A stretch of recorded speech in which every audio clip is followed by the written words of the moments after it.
ಸೇರ್ಕೊಳ್ಳಿಲ್ಲ. ನಿನ್ನೆ ನಿರ್ಣಯ ಮಾಡಿದ್ದು ಇವತ್ತೊಂದು ಕಾರ್ಯಕ್ರಮ ಉಂಟು ಅಂತ. ನೋಡಿದ್ರ ಬಂದವ್ರ ಸಂಖ್ಯೆಯನ್ನ, ಬಂದವ್ರ ಸಂಖ್ಯೆ ಎನ್ನುವುದಕ್ಕಿಂತ ಎಷ್ಟು ಎನ್ನುವುದಕ್ಕಿಂತ ಹೆಚ್ಚಾಗಿ ಬಂದವರಲ್ಲ ಎಂತವರು ಎನ್ನುವುದು ಮುಖ್ಯ ಇಲ್ಲಿ. ಕೆಲವು ಆಸನ ಹಾಗೆ ಬರಿದಾಗಿ ಉಂಟು ಅಂದ್ರೆ ಯಾರೂ ಬರದೆ ಹಾಗೆ ಉಳಿದಿದೆ ಅಂತ ಅರ್ಥ ಅಲ್ಲ.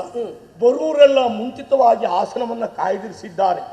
ನಾವು ಬರುವುದು ಸ್ವಲ್ಪ ತಡ ಆದ್ರೂ ಆದೀತು, ಖಂಡಿತ ಬರ್ತೇವೆ, ಅವರ ಸ್ಥಳ ನಮಗಾಗಿ ಅಲ್ಲಿ ಇರ್ಲಿ ಅಂತ. ಅವರೆಲ್ಲರ ಬರ ನಿರೀಕ್ಷೆಯಲ್ಲೇ ಇದ್ದವರು ನಾವು. ಹಾಗೆ ಅಂತ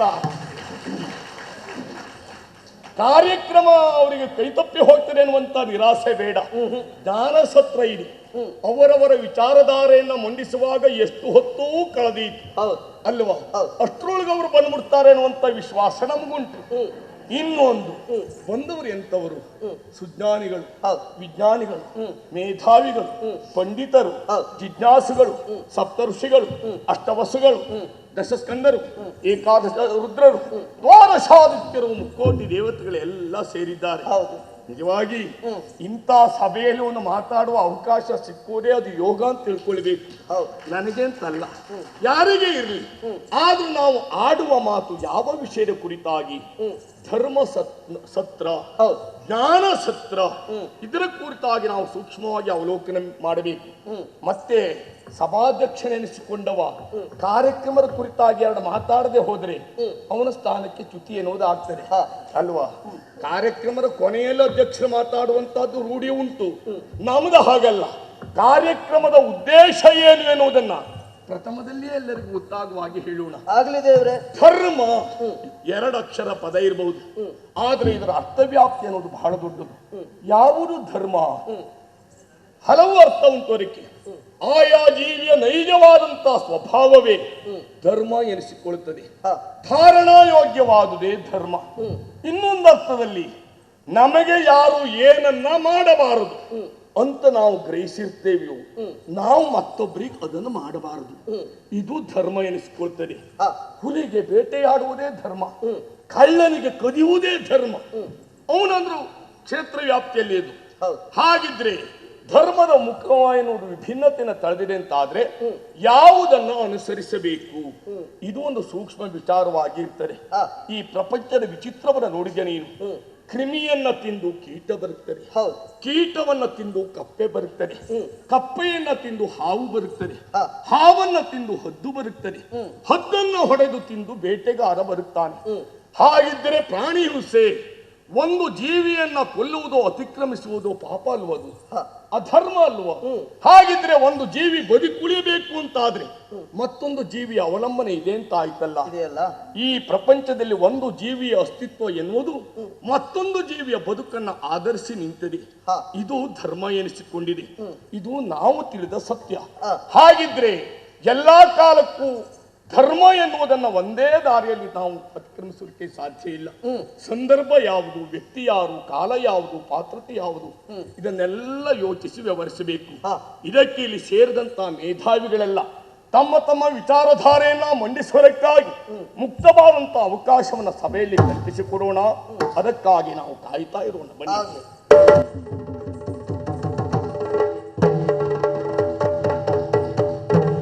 ಒಂದು ದಿನ ಸತ್ರದಲ್ಲಿ ನೆರೆದುದು ಬಂದು ದಿಕ್ಪಾಲೋದೆ ಸುಮನಸ ಸಂದಣಿಗಳು.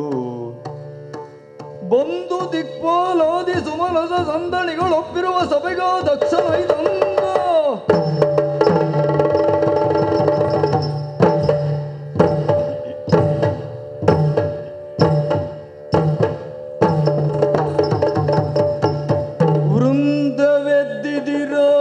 ಭಯದಲ್ಲಿ ವಂದಿಸುತ್ತಿರಲು,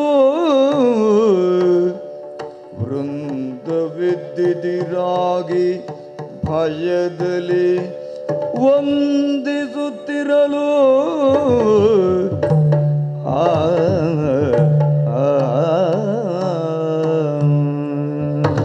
ಓ ದೇವೇಂದ್ರ,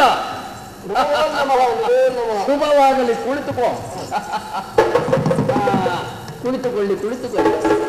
ದೇವಾನು ದೇವತೆಗಳೆಲ್ಲ ಸೇರಿದ್ದೀರಿ, ಬಹಳ ಸಂತೋಷವಾಯಿತು. ಓಹೋ, ಅದೆಷ್ಟು ಜನ ಸೇರಿದ್ದಾರೆ ಈ ಸಭೆಯಲ್ಲಿ? ಸಿದ್ಧರು, ಸಾಧ್ಯರು, ಕಿನ್ನರರು, ಕಿಂಪುರುಷರು, ಉರಗರು, ಗರುಡರು, ಗಂಧರ್ವರು, ಋಷಿ ಮುನಿಗಳು, ಶ್ರೇಷ್ಠರು, ಗಣ್ಯರು, ಗಣ್ಯಾತಿ ಗಣ್ಯರೆಲ್ಲ ಈ ಸಭೆಯಲ್ಲಿ ಸೇರಿದ್ದಾರೆ. ಬಹಳ ಸಂತೋಷ ಆಯಿತು. ನಮೋ ನಮಃ ಸ್ವಾಮಿ. ಕೆಲವು ವರ್ಷದ ಹಿಂದೆ ನಿಮ್ಮನ್ನ ಕಂಡಿದ್ದೆ, ಆ ನಂತರ ಇವತ್ತು ಕಾಣ್ತಾ ಇದ್ದೇನೆ. ಬಹಳ ಸಂತೋಷ ಆಯಿತು ನೀವು ಬಂದದ್ದು.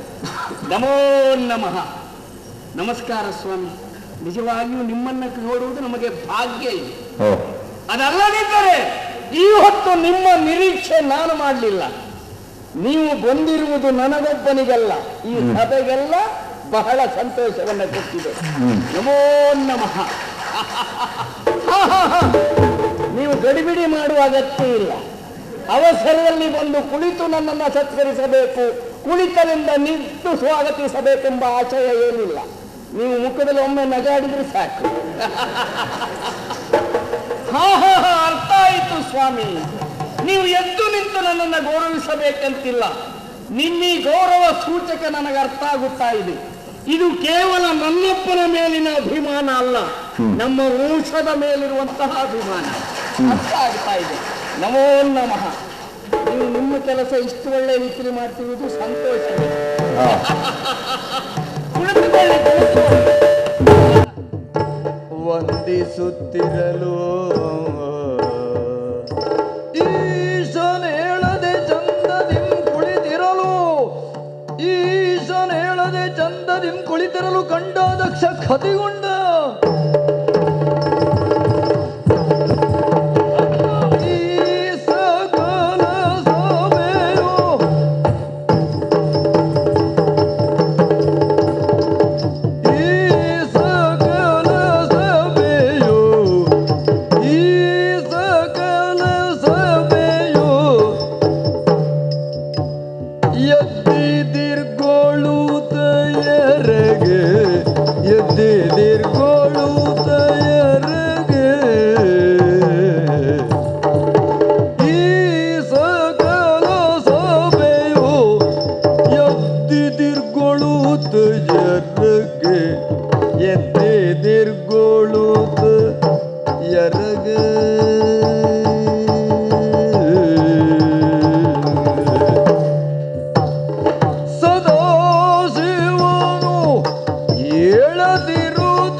ಇವನಿಗೆ ಸುಗರ್ವವು ದೊರಕಿದಲ್ಲ.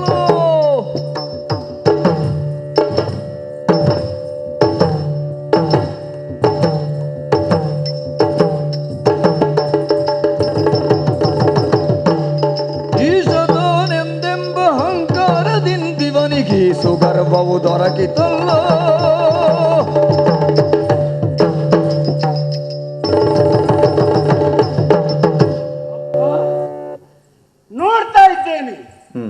ಈ ಸಕಲ ಸಭೆಯದ್ದು ನನ್ನನ್ನು ಬರಮಾಡಿಕೊಳ್ಳುತ್ತಾ ಇದ್ದಾರೆ.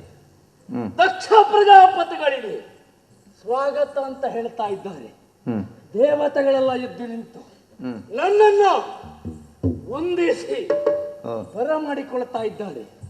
ಇಂತಹ ಗಣ್ಯರಲ್ಲ, ಇಂತಹ ಮಾನ್ಯರಲ್ಲ ನನ್ನನ್ನು ಮನ್ನಿಸುವಾಗ ಇವ ಯಾರು? ಇವನು ಈಶ ಹೇಳದೆ ಕುಳಿತಿರ್ಪ ಎಲ್ಲ ಇವನ ಸೊಕ್ಯ. ಇವ್ ಎಷ್ಟು ದೊಡ್ಡದಿವ, ಇವ್ ಯಾವ ದೊಡ್ಡದು ಅಂತ ಬೇಕಲ್ಲ. ಈ ಸತ್ವ ಇರುವ ಕಾರಣದಿಂದ ಇವ ದೊಡ್ಡವನ ಇವ ದೊಡ್ಡವ ಆದ್ರೆ ಇನ್ನೊಬ್ಬರನ್ನ ಮಾತನಾಡಿಸಬಾರದು ಅಂತ ಉಂಟಾ? ಹ್ಮ್ ಅಥವಾ ಲೋಕದಲ್ಲಿ ದೊಡ್ಡವರೆಲ್ಲ ಮಾತಾಡುವುದಿಲ್ಲ, ಆಡ್ತಾರಲ್ವ? ಓ ಇವನು ಹೇಳಲಿಲ್ಲ ಅಲ್ಲ, ಹ್ಮ್ ಹೇಳದೆ ಕುಳಿತಿರ್ಪ. ಹ್ಮ್ ಓಹೋ, ಈಶ ತಾನೆಂದೆಂಬ ಅಹಂಕಾರ ಇವನಿಗೆ, ಹ್ಮ್ ಹಾಗಾಗಿ ಗರ್ವ ಬಂದಿದೆ. ಹ್ಮ್ ಏನು ಈಶತ್ವ ಯಾರಿಗೆಲ್ಲ ಇಲ್ಲ? ಹ್ಮ್ ಮನುಜರಿಗೆಲ್ಲ ಈಶ ಮನುಜೇಶ, ಹ್ಮ್ ದೇವತೆಗಳಿಗೆಲ್ಲ ಈಶ ದೇವೇಶ, ಹ್ಮ್ ರಕ್ಕಸರಿಗೆಲ್ಲ ಈಶ ರಕ್ಕಸೇಶ, ಹ್ಮ್ ಮಂಗಗಳಿಗೆಲ್ಲ ಈಶ ಮಂಗೇಶ. ಹ್ಮ್ ಏನ್ ದೊಡ್ಡದಂತದ್ದು? ಹ್ಮ್ ಈಶತ್ವ ಇರುವ ಕಾರಣದಿಂದ ಇನ್ನೊಬ್ಬರನ್ನ ಮಾತನಾಡಿಸಬಾರದು, ಗೌರವಿಸಬಾರದು ಎಂಬ ನಿಯಮ ಏನಿಲ್ಲ.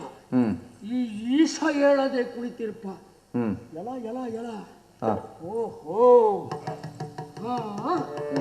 ಇವನಿಗೊಂದು ಪೀಠ ಸಿಕ್ಕಿಬಿಟ್ಟಿದೆ ಓಹೋ ನೋಡಿ. ಜೀವನದಲ್ಲಿ ಹಾ ಸಿಗದೇ ಇರುವುದು ಬಹಳ ಅಪರೂಪದಲ್ಲಿ ಸಿಕ್ಕಿದಾಗ ಅವರನ್ನೇ ಅವರು ಮರೆತು ಬಿಡ್ತಾರೆ. ಹಾ ಕುಳಿತುಕೊಳ್ಳುವಾಗ ಆಸನದ ಪರಿಚಯ ಇರ್ತದೆ, ಕುಳಿತ ಮೇಲೆ ಎಲ್ಲಿದ್ದೇವೆ ಅಂತಲೇ ಗೊತ್ತಾಗುವುದಿಲ್ಲ. ಹ್ಮ್ ಇವನಿಗಾದದ್ದು ಹಾಗೆ. ಅಧ್ಯಕ್ಷ ಪೀಠದಲ್ಲಿ ಕುಳಿತಿದ್ದಾನೆ. ಹ್ಮ್ ಅದಕ್ಕೆ ಇವ ಹೇಳುವುದಿಲ್ಲ, ಹ್ಮ್ ಬೇಡ ಹ್ಮ್ ಹೇಳುವುದು ಬೇಡ. ಕೆಲವೊಮ್ಮೆ ಹ್ಮ್ ಇಂತಹ ಪೀಠ ಕೊಟ್ಟಾಗ ಹ್ಮ್ ಕುಳಿತ ಮೇಲೆ ಹೇಳಲಿಕ್ಕೂ ಸ್ವಲ್ಪ ಅನುಮಾನ ಇರ್ತದೆ. ಹ್ಮ್ ನೀವು ಪಕ್ಕನ ಎತ್ತಿ ಬಿಡುವುದು, ಆಚೆ ಇದ್ದ ಕೂತ್ಕೊಂಡು ಬಿಡುವುದು, ರಗಳೆ ಆಗ್ತದಲ್ಲ, ಹಾ ಅನುಮಾನ ಇರ್ತದೆ. ಹ್ಮ್ ಇವ ಹೇಳುವುದು ಬೇಡ, ಹ್ಮ್ ಹೇಳದಿದ್ದರೆ ಇಳದಿರ್ದರು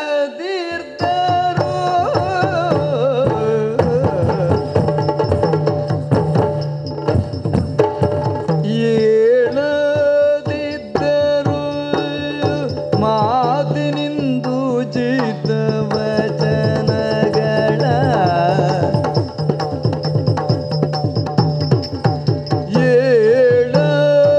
ಏಳದಿದ್ದರು ಮಾತಿನಿಂದು ಚಿತ ವಚನಗಳ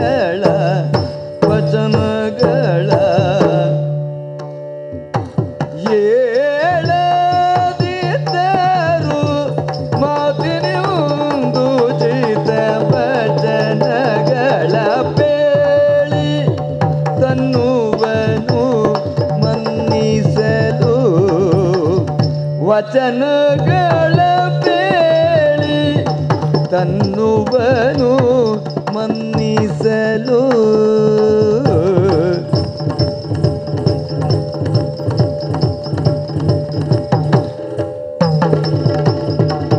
ಪೇಳಿ ತನ್ನುವನು ಮನ್ನಿಸಲು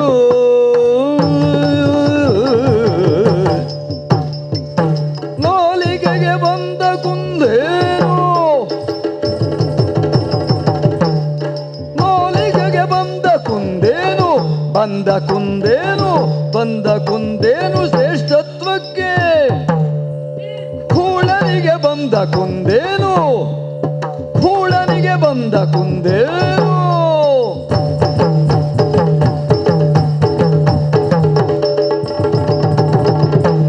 ನಾಲಿಗೆಗೆ ಬಂದ ಕುಂದೇನು ಶ್ರೇಷ್ಠತ್ವಕ್ಕೆ ಕೂಳನಿಗೆ ಬಂದ ಕುಂದೇನು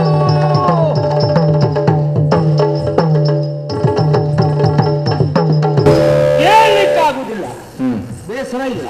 ಹ್ಮ್ ಯಾಕೆಂದ್ರೆ ಅಧ್ಯಕ್ಷ ಪೀಠದಲ್ಲಿ ಕುಳಿತ ಮೇಲೆ ಇಷ್ಟು ಹೊತ್ತಿಗೆ ಎದ್ದು ಮಾತಾಡಬೇಕು ಅಂತ ಕ್ರಮ ಉಂಟು. ಹಾ ಅವನು ಎದ್ದು ಆ ಕ್ರಮ ಮೀರುವುದು ಬೇಡ, ಹಾ ಹೇಳುದು ಬೇಡಪ್ಪ. ಹೇಳದಿದ್ದರು ಮಾತಾಡ್ಲಿಕ್ಕೆ ಬರುದಿಲ್ಲ ಅವನಿಗೆ. ಹ್ಮ್ ಏನು ಯಾರು ಕೂತಲ್ಲಿ ಮಾತಾಡುವುದಿಲ್ಲ? ಹಾ ಯಾಕೆ ಮಾತಾಡುವುದಿಲ್ಲ? ಸಂದರ್ಭೋಚಿತವಾಗಿ ಮಾತನಾಡಲೇಬೇಕು. ಹ್ಮ್ ನಾನು ಬಂದಿದ್ದೇನೆ, ಹೌದಾ? ಯಾರೋ ಬಂದಿದ್ದಲ್ಲ.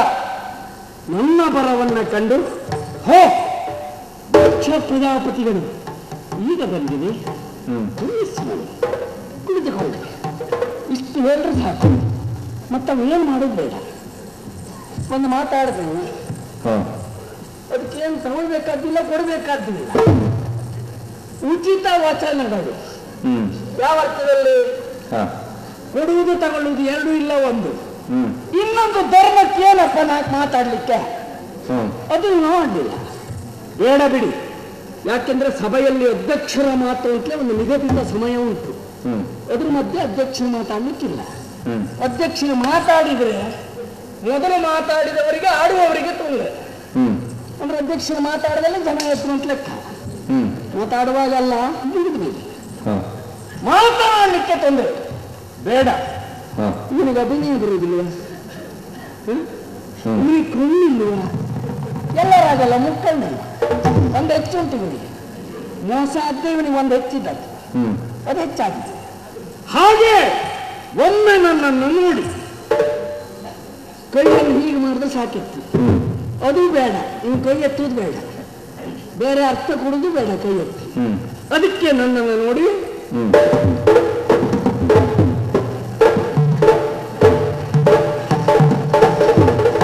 ಇಷ್ಟು ಮಾಡಿದ್ರೆ ಸಾಕಿತ್ತು. ಇವನು ಕಣ್ಣು ಕೆಲಸ ಮಾಡುವುದಿಲ್ವಾ? ಇವನಿಗೆ ಬೇಕಾದಲ್ಲಿ ಕೆಲಸ ಮಾಡ್ತಿದ್ದೆ, ನೋಡಿ ಬೇಕಾದಲ್ಲಿ ಖಂಡಿತ ಮಾಡುವುದಿಲ್ಲ. ಬೇರೆಯವರಿಗೆ ಬೇಕಾದಲ್ಲಿ, ಕೆಲವರಿಂದ ಉಪದ್ರ ಆಗುವುದೇ ಅಲ್ಲ. ಅವರಿಗೆ ಬೇಕಾದಲ್ಲಿ ಏನನ್ನೂ ಮಾಡ್ತಾರೆ, ಜನಕ್ಕೆ ಬೇಕಾದಲ್ಲಿ ಬೇಕಾದ್ದು ಕೊಡುವುದಿಲ್ಲ. ಇನ್ನು ಮಾಡಿದ್ದ ಹಾಗೆ ಒಮ್ಮೆ ನನ್ನನ್ನು ಈ ರೀತಿಯಲ್ಲಿ ಸತ್ಕರಿಸಬಹುದಿತ್ತು. ನಾಲಿಗೆಗೆ ಬಂದ ಕೊಂದೇನು, ಇವನ ಶ್ರೇಷ್ಠತ್ವಕ್ಕೆ ಬಂದ ಕೊಂದೇನು.